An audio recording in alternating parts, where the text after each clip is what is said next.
Good afternoon. Laura Donnelly here from Dancing with Ease, Body Brain Balance. And today on the healing path, my good friend Natasha is visiting, and she's going to share a little bit about Theta healing and Pranic healing and her path to this kind of work.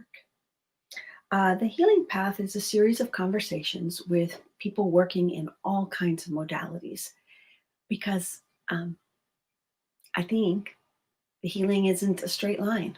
It is different things at different times for different people. And one of the primary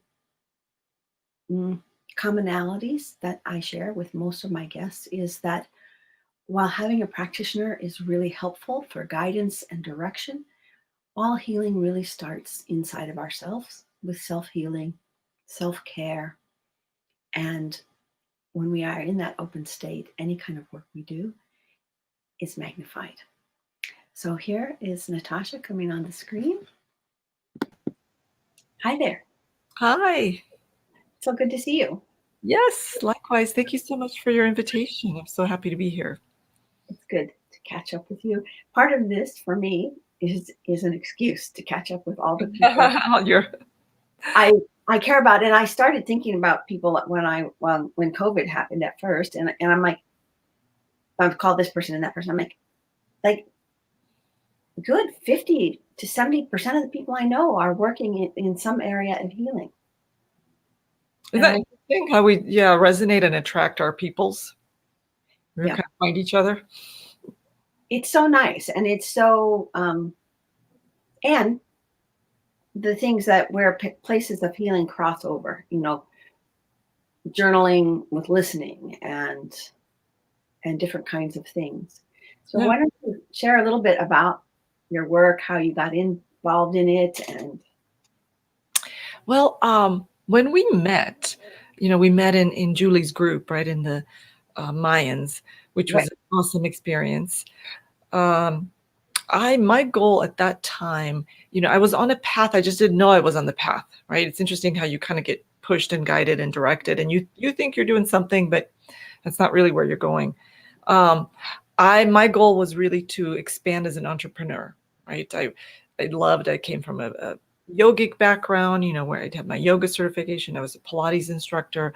I was a belly dancer, professional dancer for many years, and even was a filmmaker, kind of doing a documentary about dance.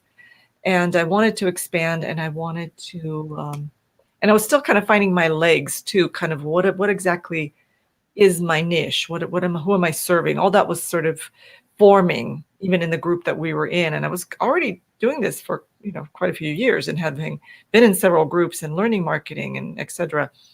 And then something happened that was really kind of a big shaker up in my world. My sister, my older sister, who was, one of my biggest cheerleaders and kind of like a strong support system in my, for me and my family, was diagnosed with a terminal brain cancer. I had glioblastoma. I don't know if you guys would know about this. If you're lucky, you have never heard of it. It's a very terrible, terrible cancer. And in our desperation, because it moves so fast, this nasty thing moves and grows so fast that you just kind of, we couldn't even figure out what was going on. Anyway, long story short, midway through it, we started realizing this was not a good situation. And I started just frantically looking for other modalities, for healing modalities that I might be able to help my sister stop the progression, do something. And after a lot of research, I found that there was only one healing modality that was actually documented. There was a university study. It's called Joey Jones, done by UC Irvine in California, that showed that these healers were actually effective in killing not killing brain cells, in eliminating cancer cells, killing cancer cells.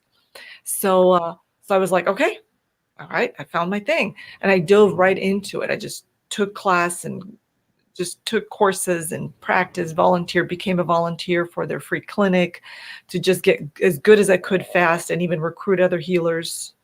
And we all worked very hard. And unfortunately, it was too aggressive, too far gone. And I couldn't couldn't hold back. I couldn't fight it strong enough, fast enough. And ultimately I came to peace. This is sometime later. This was her time. But what this absolute horrible thing that happened in my life actually put me on my path. I had now become very, very familiar with pranic healing.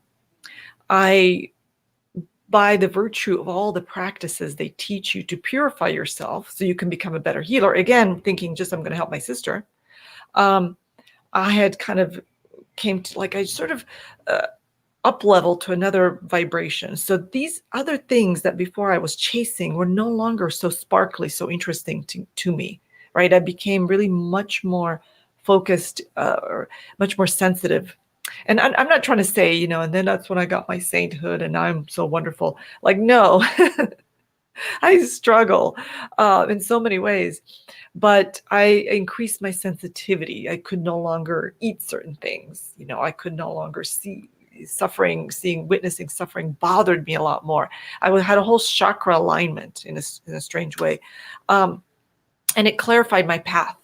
I now knew, that healing was a big part of it. Where before it was like, it was more about the intuitive readings, and I loved my tarot and my readings, and the healing was like, oh yeah, other people do that, and that's great.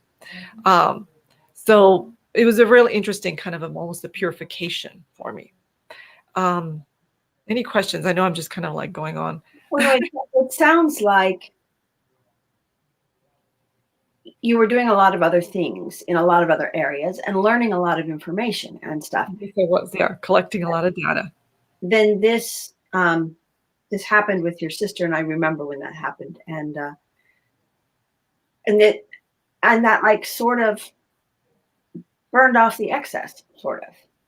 It just took me off of what I thought what I was doing and it really put me on a whole different path, and it shifted who I was, internally, and my viewpoint, my perspective. And I feel I'm still going through that journey, but it just was like kind of like a train going in one direction. It was like, it was like a whole nother, rail change. That's kind of how to describe it. Yeah, makes sense. And sometimes our life does this to us. Oh, yes. Yeah. I mean, and that's part of the thing I say sometimes to people is that healing happens. It just doesn't always look like we expect it to look, or even like we want it to look. No.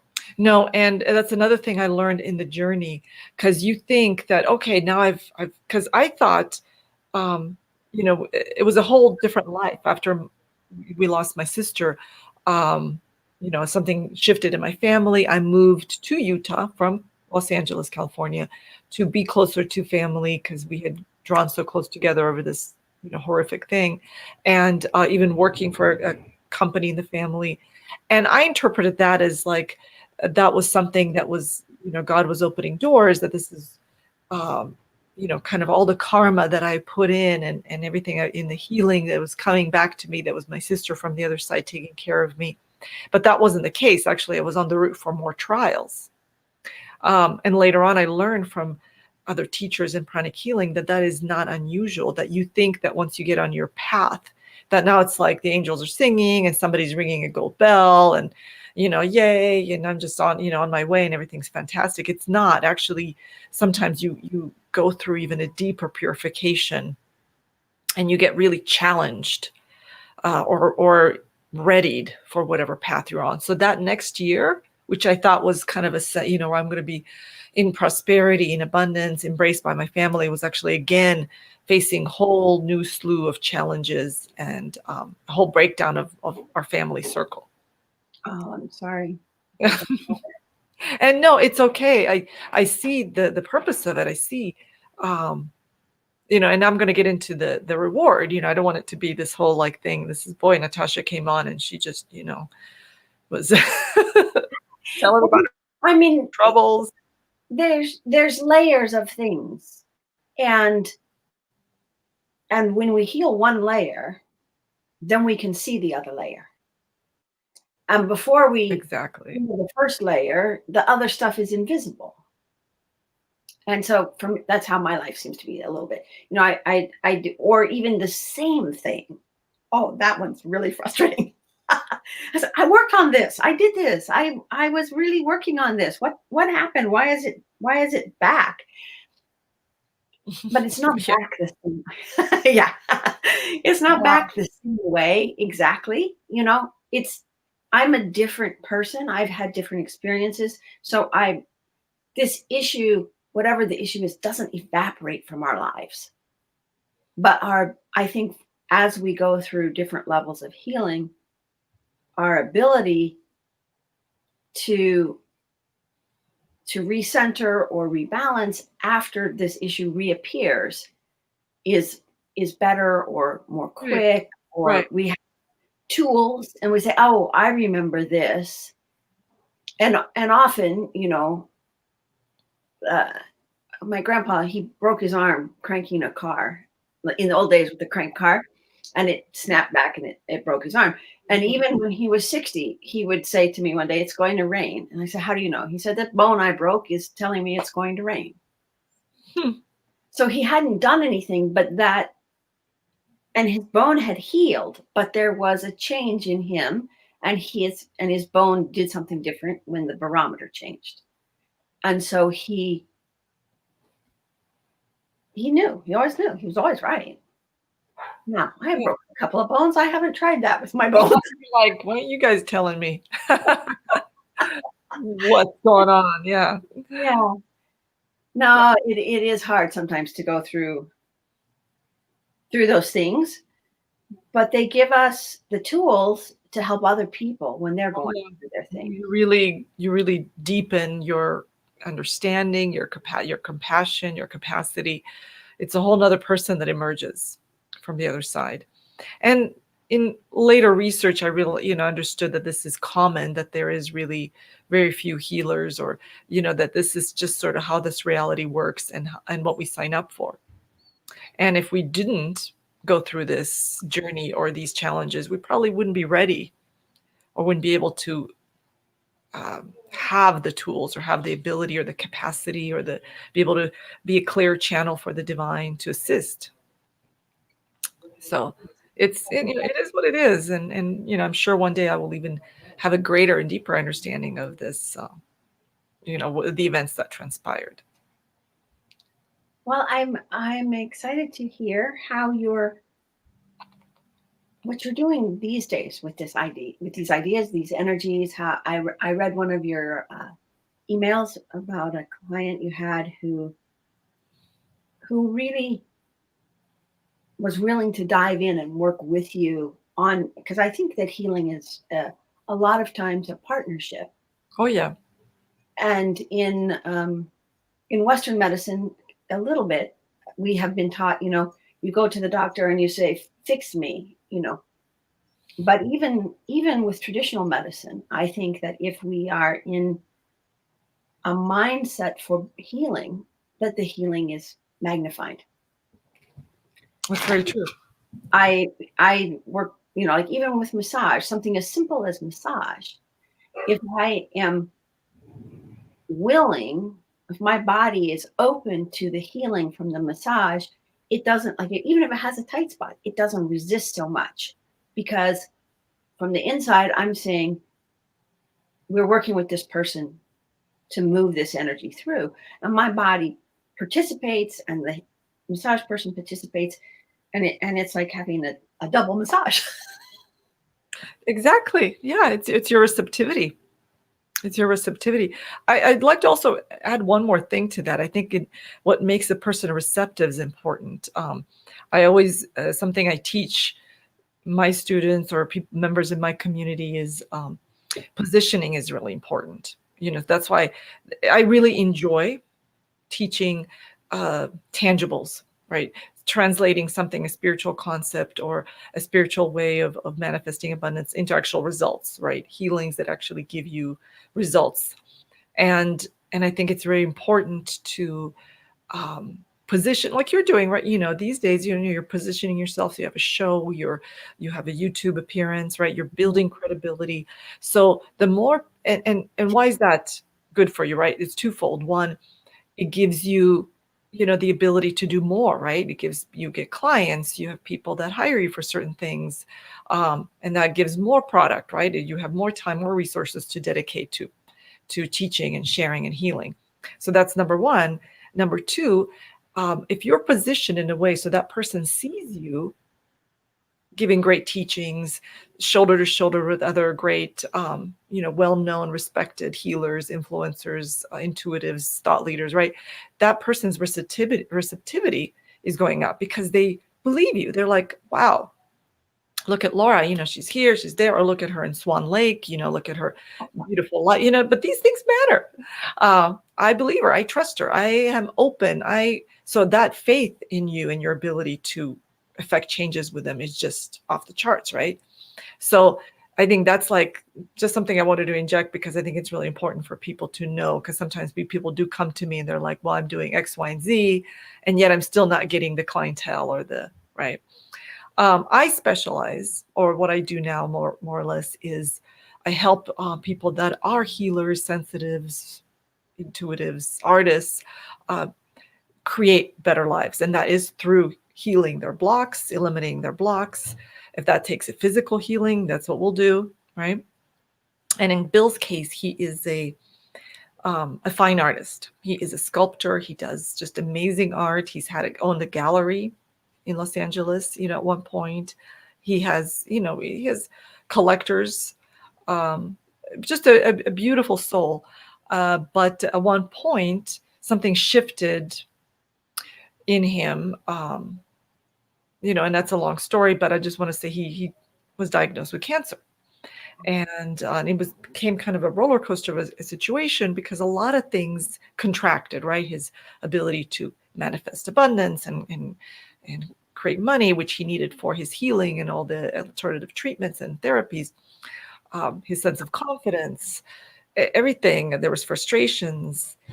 And when we started working, he really went all out. And I have to really give him credit because he could have easily said, you know what, I just need to be conservative financially. Oh, I just need to really think about this, or this is not something I'm used to doing, or I just like to have beer and watch TV at nights and I don't want to do my meditations, right? Like it could have been a myriad of things, right? Or, I'm just, those cancer drugs are making me tired. I just can't get off the couch and do it.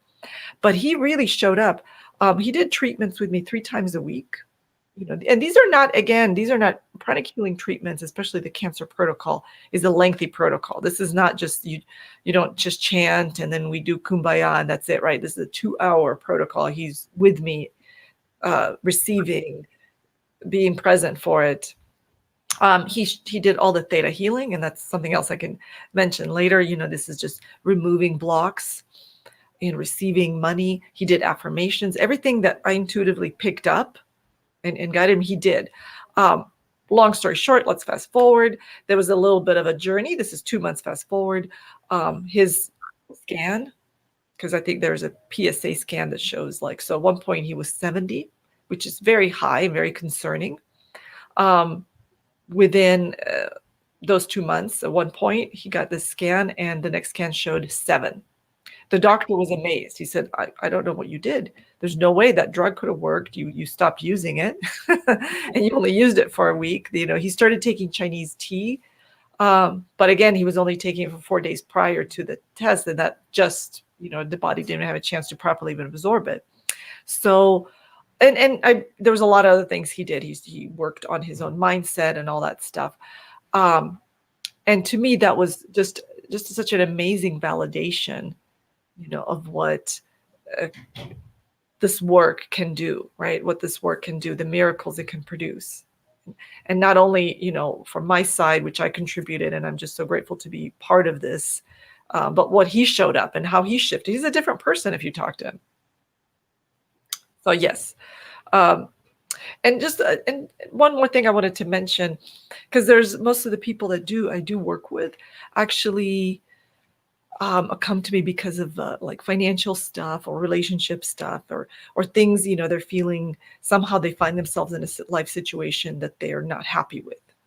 I'm recreating this pattern all the time, or or I'm just no matter what happens, I only earn this amount of money, and and I'm just so frustrated.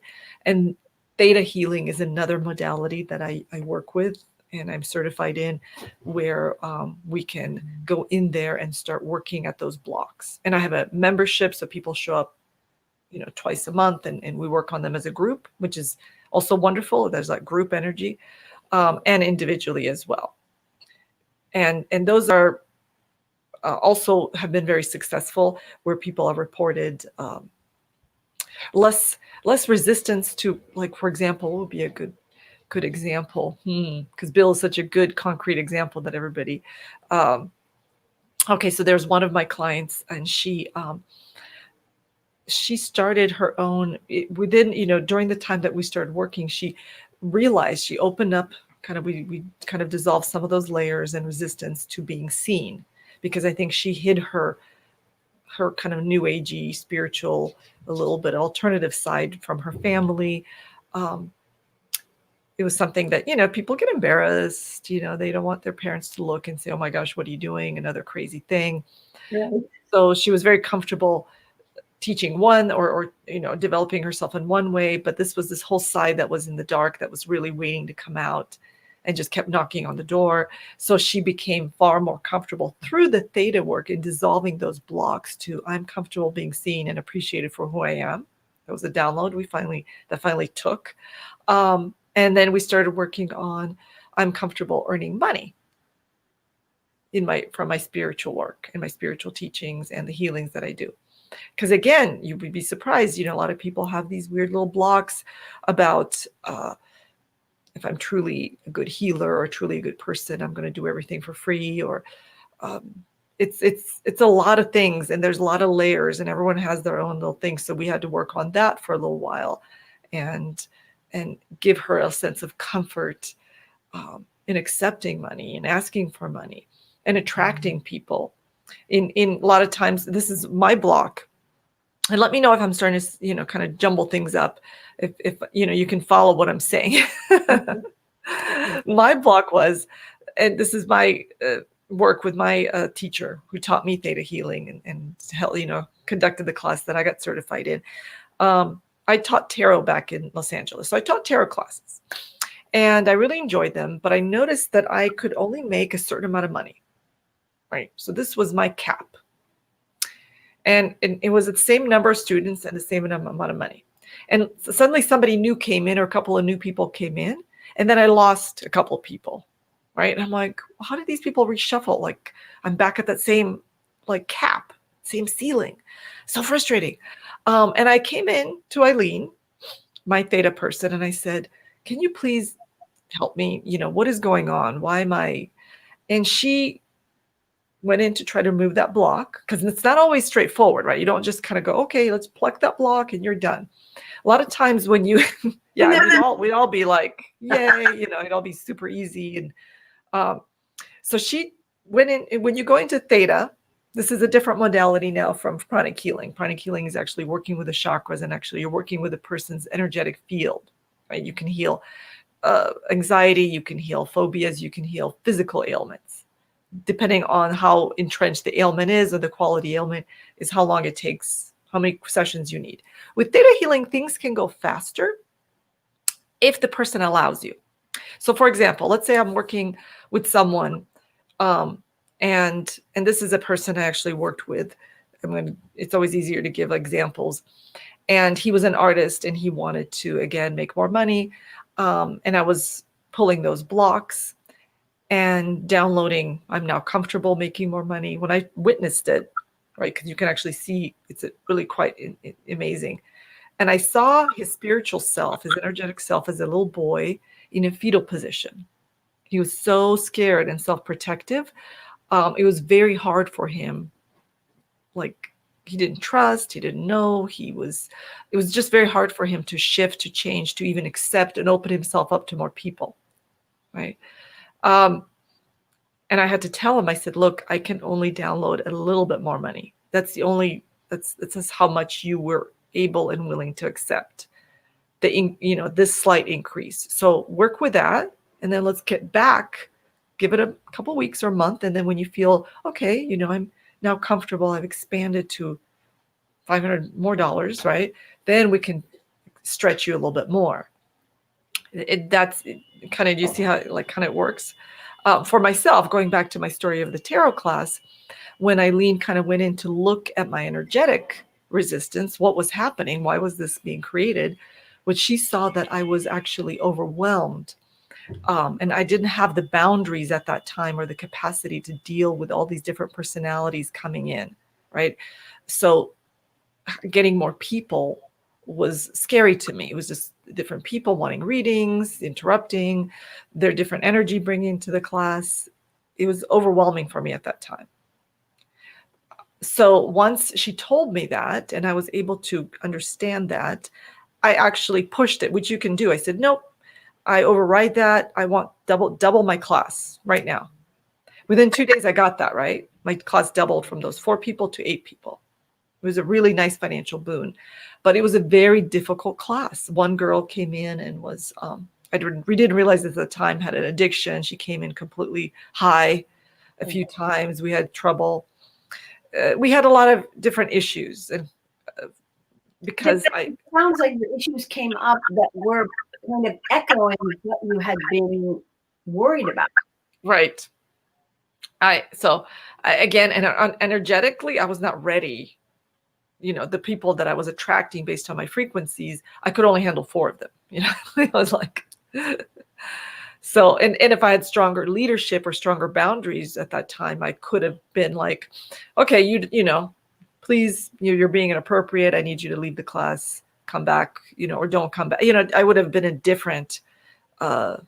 different position, but I wasn't. I was like, oh my gosh, this, what am I going to do? How to, get through this? Does that kind of make sense? Did I kind of explain or give a little taste of what pranic healing is and what theta healing is? Yeah, the information about the pranic being more with the kind of physical sphere, and the theta being more, it's not really mindset, but it's mindset kind of attached to what you're willing to do. Yes, your resistance, what that looks like. And that can be really valuable for the person, because sometimes they have no they have not received that awareness of why am I doing. They're beating themselves up, but they don't know what their inner self is doing. It could be protecting them. So that's why it's a process too. I don't suggest, some people are very close, right? One theta session, they just needed a little adjustment and boom, oh my God, I got my floodgates open. Other people, they're still growing. They're still building their confidence. They're still building their sense of self. They need more time to grow into accepting that level of income or leadership or growing their business to that capacity. So I'm thinking about when I was younger and dancing and wanting to, make a career out of dancing. As a performer, when I started out as a performer, that's what I wanted to do. And I got jobs and I was touring and having a great time, but I never was getting a job that took me to the next level. And at one point I said to myself, oh, well, I really don't want to be famous, because I was going out with somebody who was famous, and we had to structure everything about when we would be somewhere so that people wouldn't invade or want autographs from this person or whatever. And I'm like, I don't want to lose my privacy, So then I'm thinking, okay, so now you're in this field where you have to be in the public to be successful. You have to be out there, and then you're scared of losing your privacy. And I'm like, thinking that some kind of a teeter-totter like that, if people recognize a teeter-totter like that, then that might be an indication that they would want to seek somebody to talk to about some theta healing, and that this is a block. These two opposing ideas are coming out because of a block in something. So you're in your head, you want this one thing, and the whole rest of you is like, no way, no way. That's true. The way I see it is like this. Like if this is like the event horizon, right? So if this is kind of where you want to be up here, right? And you're maybe still kind of trying to break through your whatever your limitation is, or this is where, because this would be the point past this horizon that things manifest, bam.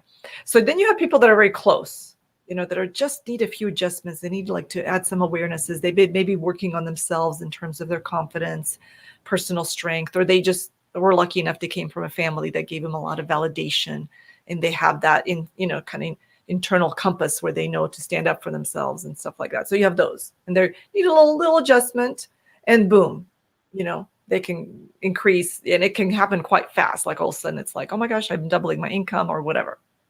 Then you have people that are like kind of like right here, they go up and down, that take the teachings, they do the affirmations, they focus, and they can kind of like creep up, and all of a sudden, oh my gosh, it's happening, I'm making that income, or I'm and then they go right back down, right?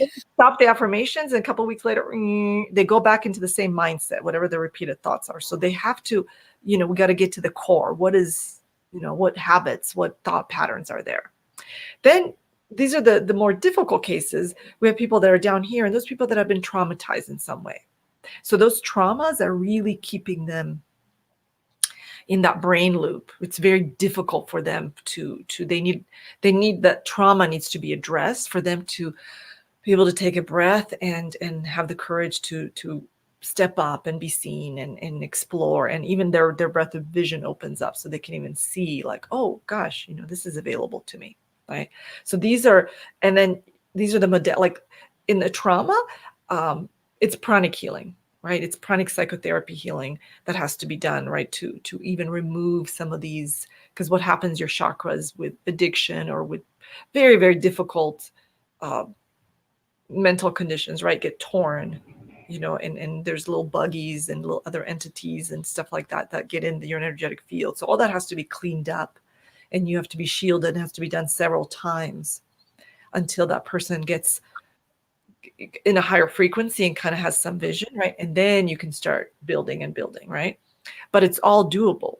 It's all doable. Nobody's a lost cause. There's no, and sometimes even I have people that have asked for their loved ones, because that loved one is in such a dark place, they're not able to have that vision yet for themselves. So somebody else steps in and goes, here's their picture.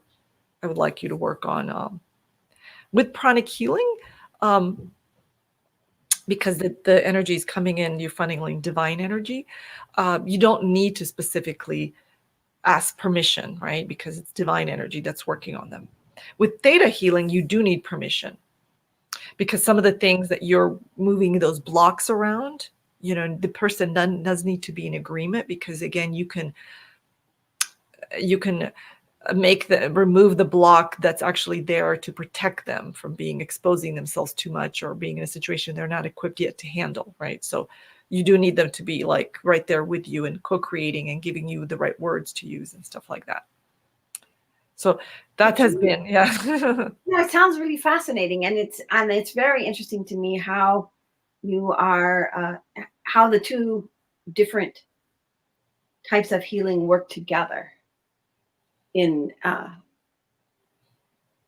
people might need one at one time and another at another time in order to move through something, depending on how anchored or entrenched it is in their life. And so, do you need to see the people in person? Do you work online? Do you? I prefer to, well, at this point, it's always great to see them in person, but that is not possible because of what's going on today. And also just a lot of people are not in my town. So Zoom is fine. For theta healing, it does need to be in real time. Like I need to be with someone in real time to do it. With pranic healing, it does not. I mean, the healing happens in real time, but that person can be, doesn't have to be present with Zoom with me the whole time. The only thing that is important, that they are receptive and that they are not in a very active situation. So for example, like I know, okay, so it's 10 p.m. Pacific time, and this person I know is resting on the couch or in bed, that's a good time to work on them. So they're not moving around, jumping here, jumping there, having different thoughts. That's like a cleaner way easier way for me to get in there and do it. But all I need is really a photograph. I need to know who they are and where they are. Awesome. Yes. Well, this is just fascinating. And it is like a whole shift from when we first met. Yes. Yes, it's a tremendous shift. Yeah. But interestingly enough to me, you my feeling of you, my physical feeling of you is that you are just much more grounded and centered. And I didn't notice what happens to me is I don't notice things. However anybody is how they are, right? That's who they are. That's how they present. But if I see somebody and something is gone, that's what I notice. And there was it's interesting before an up and downness that I don't see anymore. Oh, thank you. As a kind of, but just fun, isn't it? It's just very cool. Yeah, it is a gift. There's so much that I receive, in service. I mean, in Pranic healing, they teach us a lot of spiritual concepts, and it's a very, very beautiful, very old teachings that have been in the past passed down from only like guru to student, and now it's been expanded or made more available because the planet is going through different shifts and the frequencies have changed. But one of the things I've also learned that's also been very valuable to me is just how karma works, the laws of cause and effect. So I wanted to also, if this is of any, if somebody needs to hear this, one of the things I do or try to do is dedicate, do service, right? So a lot of things when I would, and they taught us this when we volunteered for the Pranic Clinic free clinics in Los Angeles, is at the end of each free clinic, people come in, we'd work with them. We would join hands kind of and dedicate our service or the karma points used towards something that we wanted to request, from the Supreme Being. So, and I feel like the blessings that rain down on you, the purification that happens, the gifts from service, from being, having the absolute intention in that moment to serve and to heal and are just tremendous. I think your business flourishes, your sense of peace, your sense of just everything is just really, blossoms. Not that I'm trying to say like, and look, Laura, I'm just blossoming. It's like, no, it's but I have been, it has been, the shift has been a gift. I think that is too, that when you discover and are starting to live your purpose, that there is I don't know, what do you say, kind of a settling and an ability to kind of pour out joy into the world. Yes. Which is I don't know, I would say one of the main bonuses from doing healing work. Oh my goodness. Yeah. It's like such a bonus. So I have your links and things in the description, and people can connect with you if they have questions, if they want to get in touch with you. And a few people were saying hello here, but nobody typed in any particular questions. So we have a moment or two if you're watching still, you can type in a quick question, or you can put it in the comments of the group, and Natasha and I will be watching that and get back to you with any answers or where to look next for information. And I just really want to thank you so much for sharing your journey and how this is evolving and flourishing in your life. Oh, it's my pleasure. Thank you so much for having me. It's such a joy to be with you. And Maybe we'll hope to do it again. And I just wanted to say, I used the technique you taught me a couple of years ago, scan for ease, now and again. I really feel it's a very powerful technique, and I wanted to acknowledge you and thank you for that. Oh, you're welcome. I'm so glad to hear that. So thank you again for visiting and being on the healing path. And everybody says thank you and very interesting. So cool. No. Take care. Bye.